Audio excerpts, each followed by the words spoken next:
Hey everybody, welcome to the show. Around the Nation right here. Jeff Waldorf here with you on this Friday afternoon. We're still trying to work out the whole recording / camera crap that's going on. So I'm using a camera that probably is not going to work correctly. So for the live stream. So guys, I'm doing the best I can with the limited resources that I have. Look, if you want to see the videos, of course, we're like the full stream and everything working as it's intended, as it's normally supposed to. Of course, you can check out the clips at youtube.com/tytnation after I put them up. But this is apparently this is going to turn into a podcast instead of a video show. So that is both sad and unfortunate. But I am doing the best that I can, like I said, with what I've got. So hopefully at least you guys can hear me. That's all I can that's all I can really ask at this point. Because my camera was working and now it's not working and now it's yeah. Okay. Anyway. Well, we got a good show for you guys today. Because at least y'all can hear me. So we're gonna talk about, of course, some important stuff today. We're going to poll about Bernie Sanders, who the most popular politician, or I should say popular politicians are in this country. So you should be very interested in hearing that. We also have an update on Eric Holder, that story, that's fun. Should things about you when you're in kindergarten, like the weird habits from kindergarten, should those, and not just kindergarten, I should say, but, from school, like specifically third grade, haunt you for the rest of your life? We'll have that discussion. We also have a Republican fail in Arizona, and then the resistance. What are they resisting this time? Or I should say, what should they have resisted this time, but didn't? So we've got all that and more on today's show. Around the Nation right here. Jeff Waldorf here with you. I'm just checking to see if... There we go. All right. So, yeah. The sound is off. Pretty sure that we're using the sound, right? You guys can hear me all right. Yeah, okay, good. Just at least that thing works. All right. So, all right. So if you haven't already, please give us a like and a share. Again, apologize for the technical bullshit and shitbaggery when it comes to my recording software. I don't know what the hell's wrong with it, but I am apparently the live stream is all done fucked up. Hopefully it should be fixed by next week. Hopefully. But you never know. Okay, anyway. So let's start with the first story then.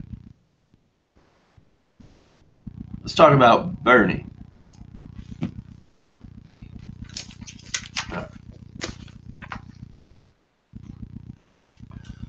2 years after he ran for president in the Democratic Party, America is apparently still burning for Senator Sanders. Now, of course, Sanders is now in a new poll considered the most popular member of the U.S. Senate. Now, the poll released on Wednesday surveyed more than 350,000 registered voters in senators and governors' home states to compile approval ratings for the third quarter of this year. So you will not be surprised that Vermont is actually incredibly happy with Senator Bernie Sanders. In fact, 63% approve of both Sanders and 61% approve of Democratic Senator Patrick Leahy. So not just Senator Sanders, but Leahy also one of the most popular senators in the country. And especially in Vermont.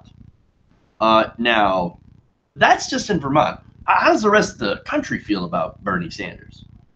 Well, it appears, according to a Gallup poll earlier this month, they found that 53% of old Americans view Senator Sanders favorably and 38% view him unfavorably. As far as Democrats go, nearly 4 out of 5 Democrats now have a positive view of Senator Bernie Sanders. So 4 out of 5 Democrats. Now, if you were to go on Twitter, that remaining 1 out of 5 is very, very, very, very vocal. So you might get the idea like, oh, Senator Bernie Sanders, Democrats are really mad at him. Democrats don't like him. Not true at all. 4 out of 5 Democrats. That's most of the Democratic Party. They love Bernie Sanders. And why? Why is that? Is it because he's a frumpy old guy? Well, look, no. I mean, maybe. I should have rephrased that question. Is it because he's like the hot young new thing in the Democratic Party, rising star, etc.? No, he's a frumpy old Jewish guy. But he's got good ideas that are incredibly popular. For example, he's in favor of, breaking up the big banks that screwed us in 2008 during the financial crisis. They got bailed out by the government, but we didn't. Also, you have, Medicare for All, which boasts a 70% approval rating among voters, among the American people. 52% of Republicans support that. Not only that, but Bernie Sanders is very popular among independent voters. So, in fact, let me get into some of those numbers here. Now, Gallup, that same poll, says that 78% of Democrats view him favorably, but so do 54% of independents. Now, Sanders' ratings among the different, ethnic backgrounds is contrary to the media narrative that you hear from a lot of Bernie Sanders critics, is that black people don't really like him. He mainly has a fan base among white people, white entitled people. Well, Sanders' ratings among white people are actually mixed. Nearly half of them view him favorably and half unfavorably, so he's really mixed among white people. But where he shines is that nearly 2 in 3 non-white people have a positive view of Bernie Sanders. That is about 64%. Oh, what's the matter? Oh, he's only popular among white people. No, he's not. He's actually popular among younger people of color, that is, African Americans, Latinos, etc. Now, of course, the more the older you get, the more Sanders' popularity tends to slip. So he's not as popular with people ages 55 or older than he is with younger people. So let's let's point that out, right? Now, we talked about the most popular, but what's fun is that we're going to go to the least popular. It's not going to surprise you that the least popular senator is Senate Majority Leader Mitch McConnell, who in his own state of Kentucky has an approval rating of just 33%. Sad. That is 52% of people, of Kentucky voters, disapprove, but this is not new. In fact, Mitch McConnell has actually had a popularity bump. His net approval rating rose 8 percentage points from the second quarter to the third quarter. So he's actually more popular than he was before. More unpopular senators. You're not going to be surprised that most of these are Republicans. Jeff Flake of Arizona has a 49% disapproval rate. You also have, I was wrong. It's not all Republicans. It's actually, yes, Jeff Flake, but also you have Democrats. Democrat Claire McCaskill of Missouri has a 40% disapproval rate, and Democrat Robert Menendez of New Jersey has a 46% disapproval rate. And speaking of Democrats, now, you're not going to be shocked to find out, because this is something we say on the show all the time. The most unpopular people are the so-called milquetoast centrist corporate Democrats. Here you have Menendez before. Caskill also mentioned him. But joining him, Bill Nelson of Florida and Joe Donnelly of Indiana all saw their net approval ratings drop from the previous quarter. Why is that? It's because it's because I don't think that centrist milquetoast Democrats are popular anymore. There was a time where they served a purpose. There was a time when things were a little bit more, I guess, even, when the Overton window wasn't so far to the right. But what you have here is you have these senators that chased the right. And so they dragged the Democratic Party from what was traditionally center left, right, to now center right, where the old Republican Party used to be, and the now modern Republican Party is off the cliff. It is deep into the fringes, into the fever swamps. So these senators, these milquetoast centrist Democrats, they practice what I call radical centrism, which means no matter what the positions are on the right and the left, or the supposed left, right, no matter the difference between the two parties, these people feel like they have to occupy in the middle of that. And right now, we have a right wing that is like, oh, white nationalists? Great. Welcome to the party. Neo-Nazis and KKK members, welcome. Come on in, boys. Go ahead and bring your sheets and flaming crosses. Great. Bring them in, boys. Bring them in. And the Democratic Party that's like, we're capitalists, and that's just the way it is. And we're going to vote to deregulate the banks. And here are the radical centrists that are like, I'm going to put myself right into the middle of that, in between the KKK guys and the people who love giant banks. Radical centrism. We've got to get rid of it. We have got to get rid of it. Like, and look, them coming up in the elections, by the way, Menendez and McCaskill, Nelson and Donnelly, and Manchin, those guys are in trouble. It is very likely that they're going to end up losing to the Republicans, because where's the excitement on the Democratic side for those senators? Where's the excitement for Heidi Heitkamp? She's going to get destroyed. That's what's going to happen. Very, very likely. Because she is, and they are, radical centrists. Now, I will have to give Heidi Heitkamp a little bit of credit. She did at least vote against confirming Kavanaugh. You can't say the same about some of these other Democrats, these centrist Democrats. So, and they're not even centrist. As I said before, they are radical centrist. They are deeply right-wing. But anyway, it's weird. Contrasting between these centrist Democrats and Bernie Sanders, it seems like, I don't know, if you stand for things that the American people want, the American people will actually stand behind you. And I know it's sort of a weird concept to some of these, politicians. But my takeaway here is, if you're a centrist milquetoast Democrat, odds are nobody's going to favor you anymore. Nobody's going to vote for you. Weird, I know. Okay.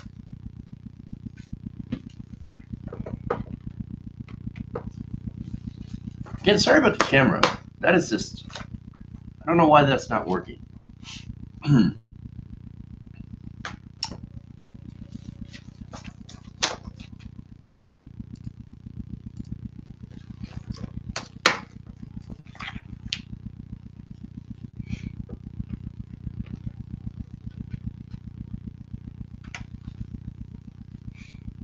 All right. Can we get some more likes on the stream, by the way? I know it's like my picture is fucking broken, but come on, man. All right. We'll move on to Eric Holder. I don't know why, but this story just irritates me, man. All right.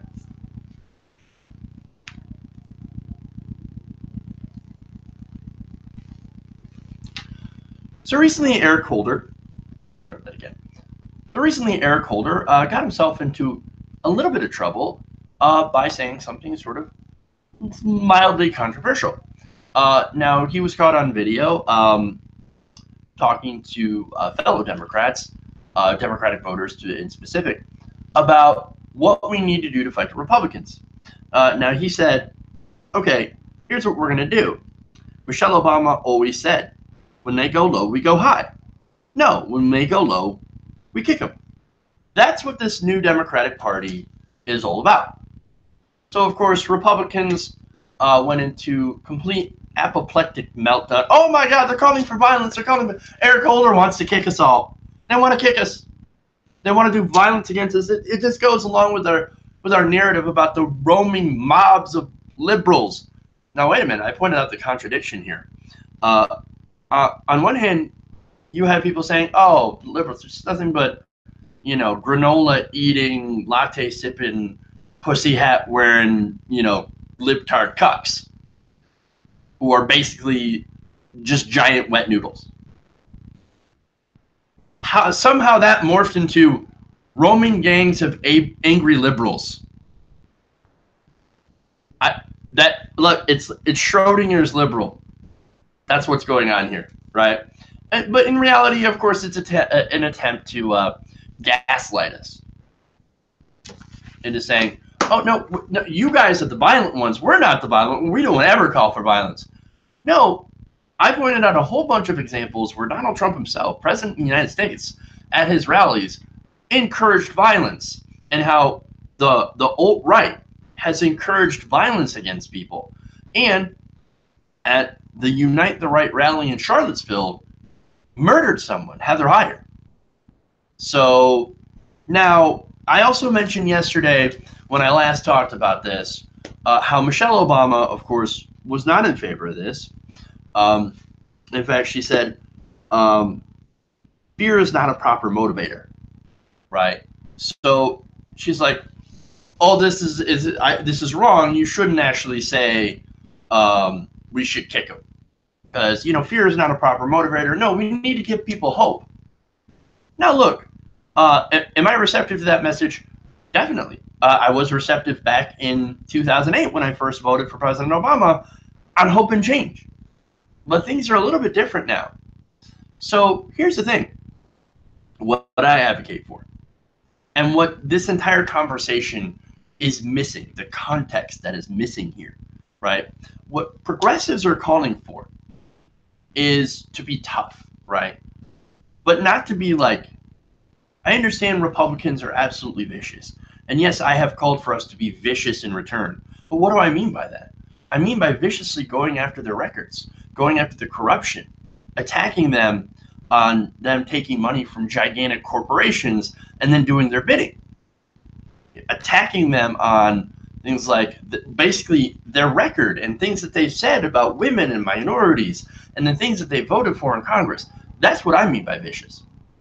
That's what I mean by kick 'em, right? When they go low and they go and attack, we attack back. But the thing is that we actually have the facts on our side. And we actually have the truth when all they have is spin and, of course, billions of dollars in advertising. And that's the big Republican advantage, of course, has always been we know how to control the message. And not only that, but we have the millions and millions of dollars in super PAC funding and funding from people like Sheldon Adelson and the Koch brothers to go and spread that message to everyone else. And we just blanket everything in our just tsunami of ads. We muddy the waters and we confuse people. That's what the Republican Party does. Why? It's because they don't have original ideas. Their ideas are tax cuts for rich people, deregulation, and freedom, whatever that means, right? Except when it comes to abortion, and there's no freedom there. So you kind of understand, right? So that's the context that's missing, is what we actually want to do, what we actually mean by be tough, what we mean by kick them, right? So that context is lost, and now Michelle Obama, who is not operating on that same context, is saying we should run on hope. Well, here's the thing. I also agree that we should run on hope, but not like the same kind of hope that the Obamas ran on in 2008. What we need to run on is policy. What we need to run on is, we get into power, this is what we want to do for the American people. We want to bring you single-payer health care. We want to bring you free college I should say tuition-free college at public universities and public colleges. Tuition-free. We want to bring the minimum wage up to $15 an hour, tie it to inflation. And then in places, I would go further, like LA and New York and San Francisco, where $15 is not a living wage, to go and try to raise it and to get these cities and counties and states to raise their minimum wages even higher, so that we do have a living wage that is guaranteed for every single working American. That's our hope. That's our message. So understand, that is what we're fighting for. And the Republican narrative, again, is to gaslight us as roving mobs of angry, violent liberals, which is not true at all. But anyway, now, Eric Holder, right? So I expected Eric Holder to apologize after being criticized by Michelle Obama. And here's what happened. He actually did something that's very rare among establishment Democrats. He's fighting back. He said, quote, "Okay, stop the fake outrage." And this is directed at the right wing. "I'm obviously not advocating for violence. In fact, when I was Attorney General, violent crime in the United States was historically low. I'm saying Republicans are undermining our democracy, and Democrats need to be tough, proud, and stand up for the values we believe in. The end." There you go. Eric Holder, surprisingly, being strong on rhetoric. Wow. Now, here's the thing. Going back to Michelle and why she is calling for supposed civility, right? Look, yes, there's the whole idea of the Obamas is we're civilized, we're the unifying force in America, and that's great. And it also goes to her not wanting to be known as the angry black lady. But let's be honest, I think that's also part of it, for calling for calm and civility. And here you got Hillary Clinton, again, somebody that I can't necessarily stand, saying basically the same thing as Eric Holder. Let's fucking fight him. Because these people are terrible people that are trying to undermine our values. Michelle Obama doesn't have the luxury of being able to do that, because again, being labeled as the angry black lady. But not only that, but I do believe she actually believes in this worldview of, no, we can find comedy and get along with our Republican colleagues. Just look at how much I've cozied up to George W. Bush. In fact, she called George W. Bush her partner in crime. Oh no, don't do that. Don't do that. No, that is the worst thing that you can do. Because here Michelle Obama, and I like Michelle Obama. I don't like to criticize her, because I think that she's done a lot of good and that she continues to do a lot of good. But on this, she is helping to rehabilitate George W. Bush. George W. Bush is a war criminal. You don't rehabilitate war criminals.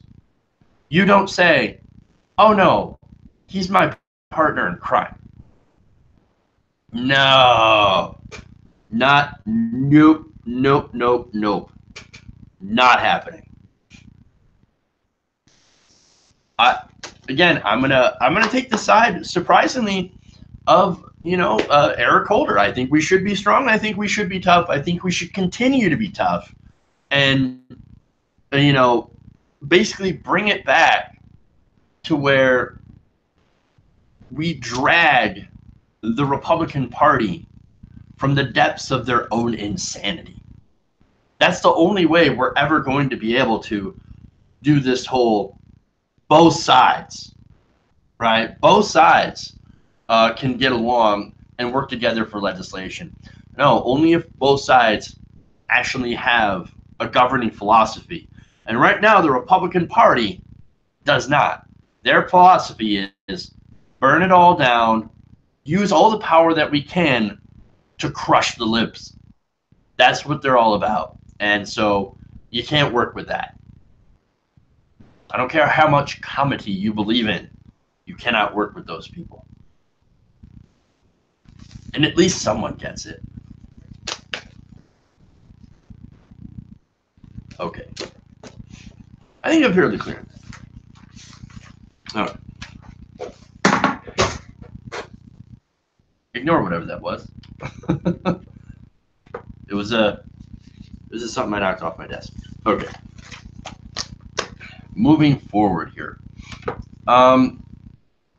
Hey guys, by the way, we're still in need of patrons. We're trying to get to oh, I don't have that sidebar here.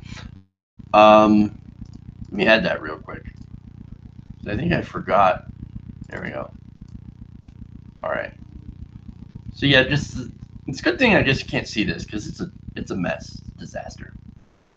Today's show. All right. Anyway, so no, but we need your help to get to 500 patrons on our Patreon page, patreon.com/TYT Nation. It really helps us. It's helping to keep us on the air because right now, as I said before, we are being crushed by YouTube. A lot of you have already said I'm not getting notifications. Your videos are not showing up in the suggested feeds, which means those videos, they're not getting out to the American people. Ooh. So, sorry, some really bad heartburn. Videos are not getting out to the American people. They're not getting out to you guys. They're not getting shared on YouTube or Facebook or anything like that. So we need your help. Patreon.com/TYTNation. All right, I'm going to take a quick break. We'll come back with more show. Round the Nation.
Everybody, welcome back to the show. Around the nation right here, Jeff Waldorf.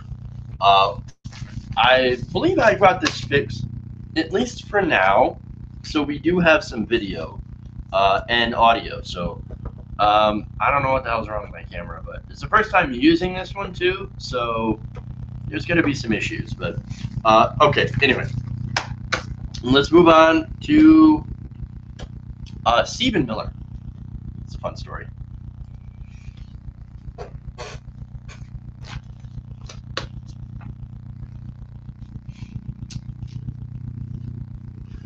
Stephen Miller is apparently a very strange dude, or was back in third grade, according to his teacher, Nikki Fisk. Now, Fisk, who recently came out and basically talked about her experience with teaching the young Stephen Miller, has now been suspended for speaking about Miller's childhood. Now, she said, of course, the guy was a strange dude. He had some bizarre habits when he was younger. And let me give the quote here because it's fun. Do you remember the character in Peanuts, the one called Pigpen? With a dust cloud and crumbs flying all around him? That was Stephen Miller at 8. I was always trying to get him to clean up his desk. He always had stuff mashed up in there. He was a strange dude. Okay, look, some people have had dirty desks. I get it, right? Okay. So, that said, that's not the weirdest thing that she had revealed about Miller. She also said, I remember he would take out a bottle of glue. We didn't have glue sticks in those days. He would pour glue on his arm, let it dry, peel it off, and then eat it. So he was eating glue when he was 8. That, you know what? That actually explains a lot, really, about Stephen Miller and about what he does and what he says. The kinds of stuff that he believes in. I mean, because you would have to be eating glue to think that Steve Bannon is a great guy. Just saying. Now, Fisk does point out that the kid never had any academic problems. He was smart enough to get through third grade at least. She did say that he had sloppy handwriting, but the real issue is that she was worried about him socially. Now, socially, I guess apparently he had some problems, which again, no surprise, right? She said, look, he had such strange personal habits and was isolated, off by himself all the time. Now, of course, Stephen wasn't political then, but it wasn't until later that he started to make waves. Fisk said that she attempted to write down all her concerns in a Miller school record, only to have the principal obscure it with whiteout after Miller's parents complained. But wait a minute. If your kid is weird, isolated, and eating glue, you would want to know that. You would want that child to get some help.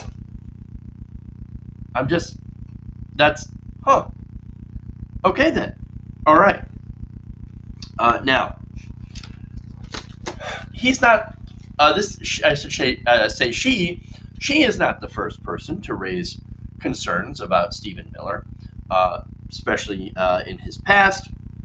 Now, last month, Miller's former Rabbi Neil Kamas Daniels, said that his zero-tolerance immigration policy that Miller helped write was completely antithetical to everything I know about Judaism, Jewish law, and Jewish values. And earlier on, in August, Miller's uncle, retired neurophysicist David Glosser, said his nephew had become the architect of immigration policies that repudiate the very foundation of our family's life in this country. So this guy, he comes out, against his nephew and says he's not a good person. He is a bad person. And he is pretty much like, we didn't raise him, his family didn't raise him like that. His church, his synagogue didn't raise him like that. But somehow he was still a bad person. And he still is a bad person. In fact, he said, he told HuffPost that Miller likely views certain ethnicities as, quote, unworthy or inherently unsuited to life. in America. And of course, he also pointed out the irony as a Jewish American, like, hey, there was a point in America's history where we didn't let in the Jews. We thought that they were unsuited to American life. Or I should say, people in America thought Jews were unsuited to life in America and didn't let them in. And now he's doing the same thing to others, which of course is rampant hypocrisy. So basically, weird outsider kid turns into super racist adult who seems to hate minorities. Shocker, right? That is very strange. Now the question is here, right? We already know about Stephen Miller. We know he's a bad guy. So the question is, though, should this information have even come out in the first place? Now, it's one thing for his uncle to air the dirty laundry, right? And that's fair is fair, and I actually agree with that. I thought that was an awesome, piece of information. But this is his teacher. Is it right for her to come out and say this is what he did in elementary school? I don't know. It is kind of strange. Like, where is the line? Because I'm pretty sure a lot of us have done things in elementary school which are not reflective of who we are today. So it is interesting to wonder, where is that line? Now, look, the other side of that is, well, he's a public figure now. He's a public figure, and therefore, I think it's open. It's fair game. So that is the interesting question here, as it relates to the story. And look, I'm kind of tossed. I'm kind of torn. It's a little bit of a toss-up. So, do we, does she, deserve to get suspended for talking about this in such a public way, or is she doing the right thing? That's the question, man. And I don't necessarily know the answer. Okay.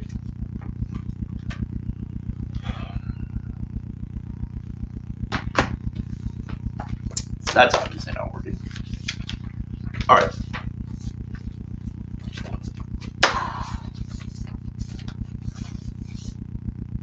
All right, let's see.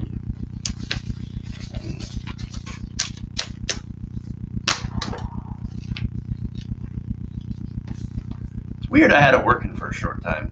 Let me see if I can work on getting this to work better.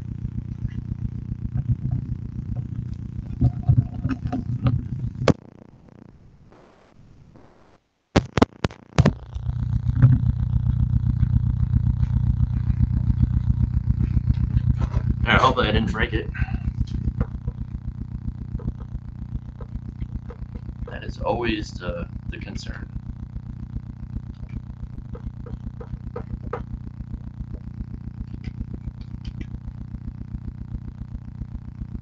Yeah, that is definitely not right.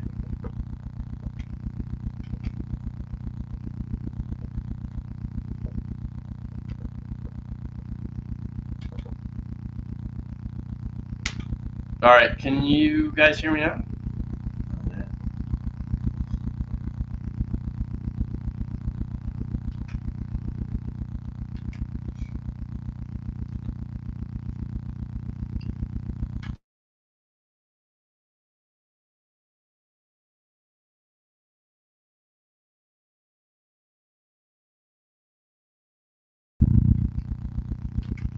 Well, that ain't right at all.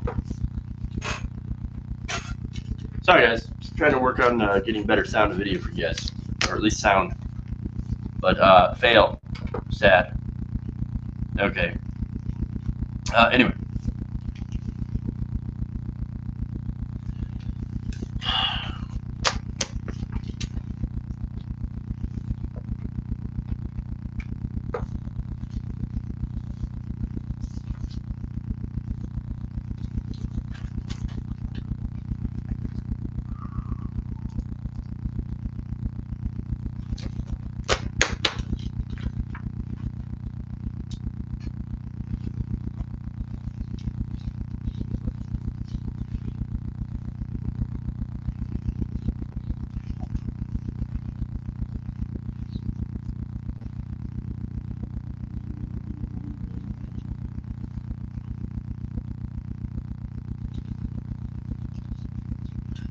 two Arizona Republicans apparently attempted to make a donation to a Democrat.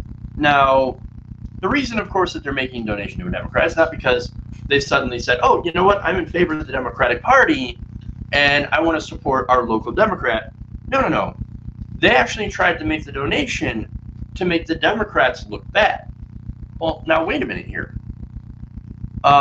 This story, there's a little bit of context here.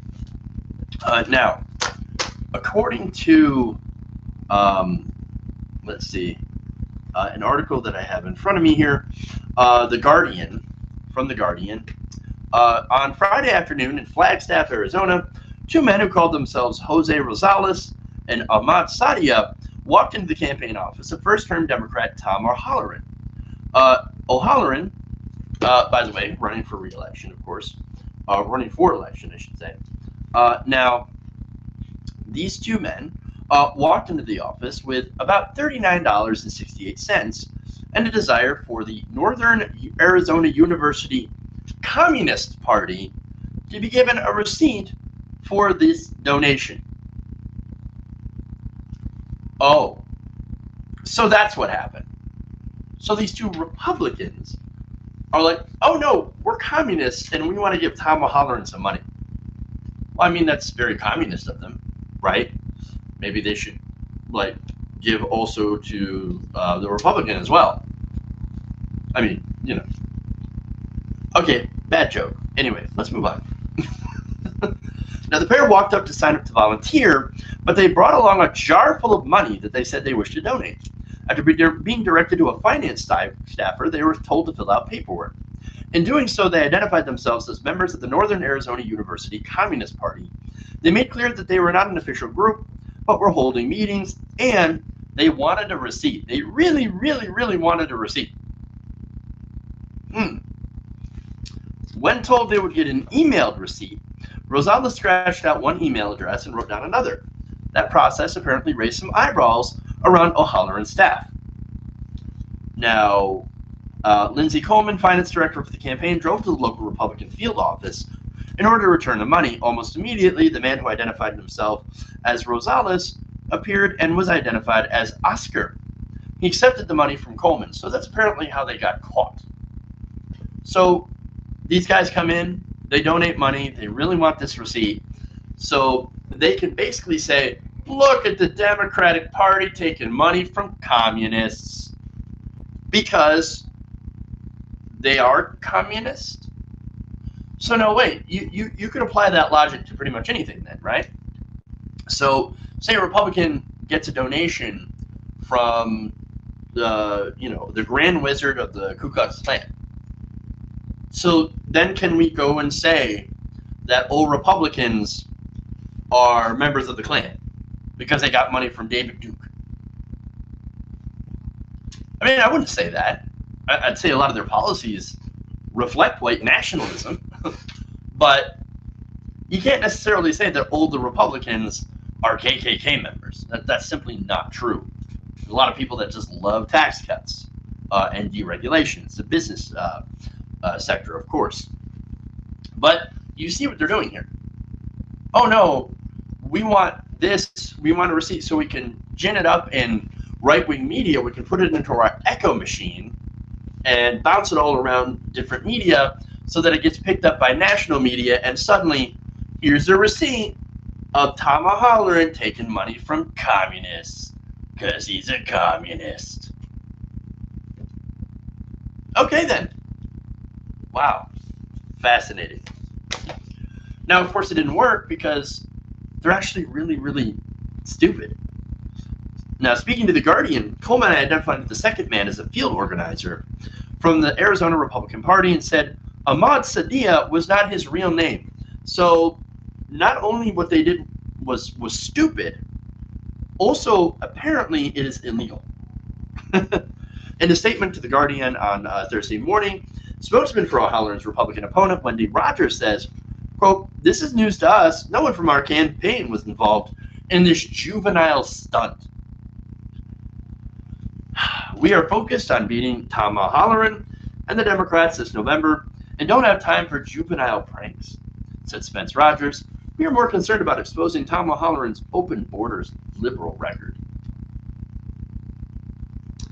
Now, look, I don't know if it was sanctioned by the campaign. If it was, a campaign might be in big trouble because, look, making federal campaign contributions under a false identity is a crime. It is criminal action. You know what that means? Lock them up. Lock them up. Lock them up.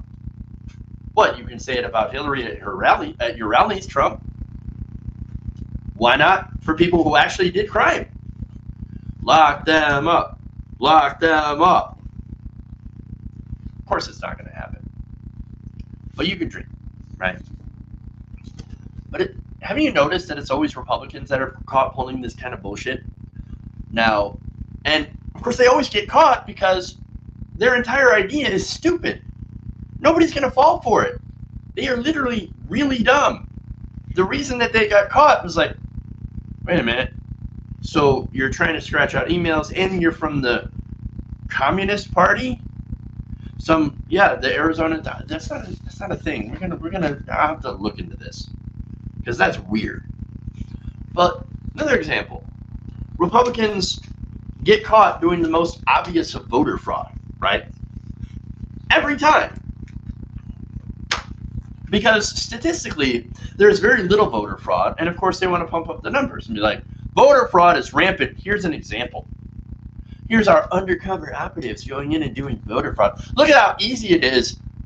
And then, of course, what happens? They get caught immediately because people aren't dumb. People are not as dumb as these Republicans are.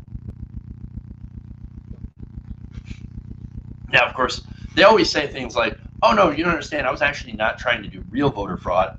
I was just testing it. I was testing to see if we can catch voter fraud and to show people how easy it is.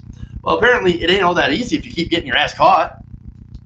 Same thing with this. God, these people are not smart. These are dumb people. So, look, the reason that you don't see Democrats doing this is because we don't have a reason to do it. We don't sit there and think of ways to cheat the system, to screw over opponents and try to tie them to massively, for example, massive right-wing groups, right? Why? It's because they already get money, and we all already know that they get money from terrible people and very right-wing groups. I already know that. The other reason is we actually stand for ideas. Medicare for all, free college, a living wage, and more access to voting. That's what progressives stand for. Republicans, they don't have a governing philosophy. Republicans don't have policy. Their policy is give more tax cuts to the rich and more deregulation for industry. That's it. And screw over minorities as often as possible. That's what that is. That's what their policies are. And their governing philosophy is destroy government, burn it down, burn down good government, and replace it with for-profit corporations that give us donations. And that's it. That is what they stand for. And so it is unsurprising to see Republicans continue to pull these kinds of shenanigans in order to make themselves look better. It ain't working. You guys are dumb. Okay.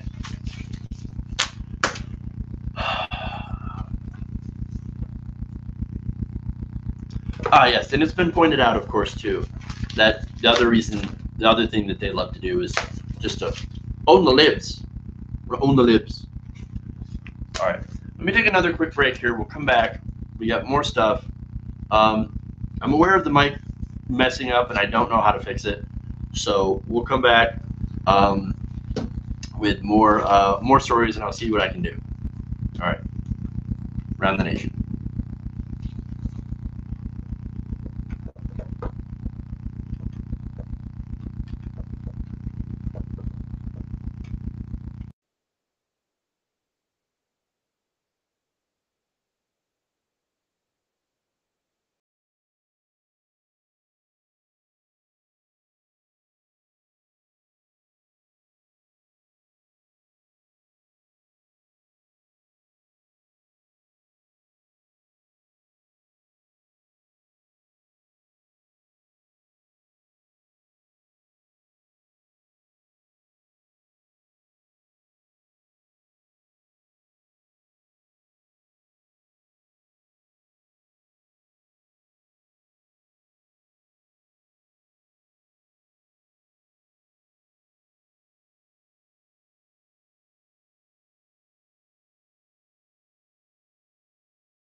integrated microphone array. Here we go.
All right, welcome back to the show.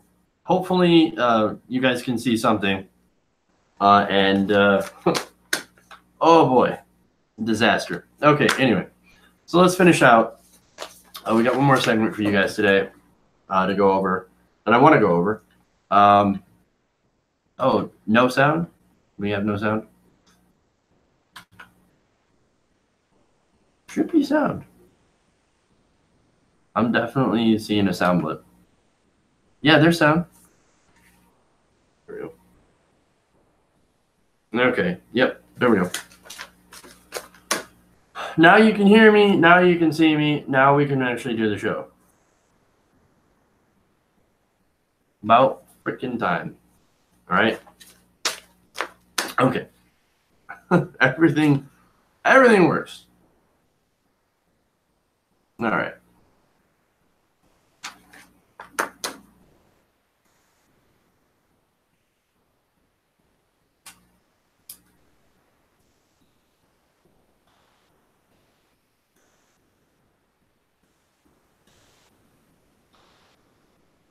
Now, Democrats call themselves the resistance, right?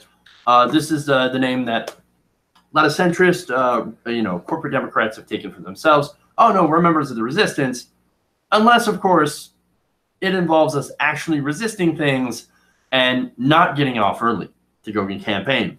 So, the story that I'm referencing, of course, is how Senate Minority Leader Chuck Schumer has made an agreement with Republicans. Oh no, here we go again, to confirm more of Donald Trump's judges.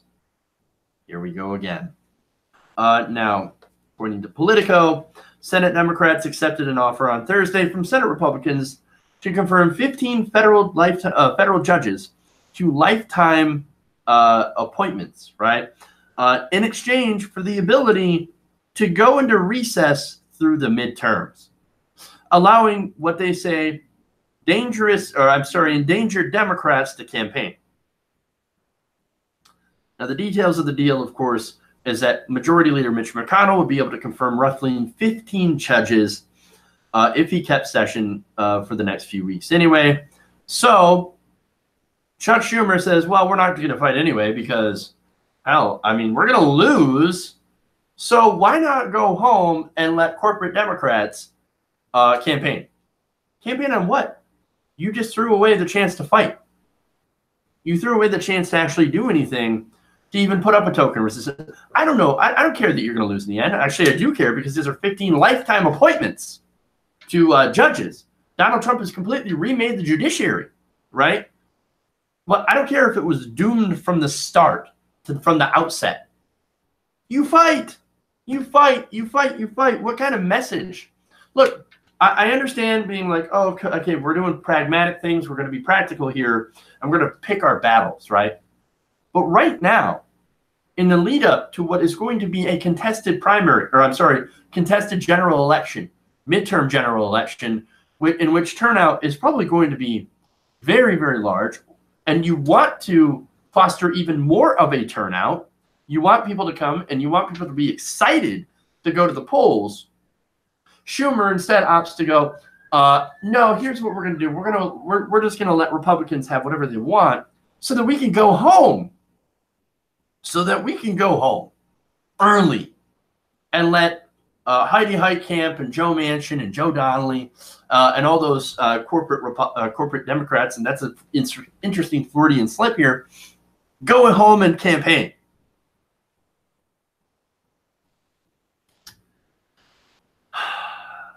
Jesus, man. Now, Politico explains that under Senate rules, even if Democrats fought the nominees tooth and nail and forced the Senate to burn 30 hours of debate between each one, McConnell would have gotten them all confirmed by November 1st anyway. Democrats could have conceivably left a skeleton crew of senators in Washington to force the GOP to take roll call votes on the judges over the next few weeks, although the tactic is not typically employed by the minority. Well, maybe we should employ it. Again, I know we're going to lose because look, what happened is during the latter days of the Obama administration, the Democrats decided we're going to go nuclear. We're going to do the nuclear option, right?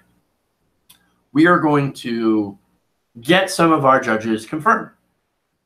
So they did, fully expecting, of course, Hillary Clinton to win the election. She didn't. Donald Trump won it. The Republicans won massive majorities. And so now the Senate rules were blown up. And not only that, but look, when they blew up to confirm a couple of judges, they should have went balls to the wall and confirmed as many as possible. If you're going to do it, don't do a goddamn half measure.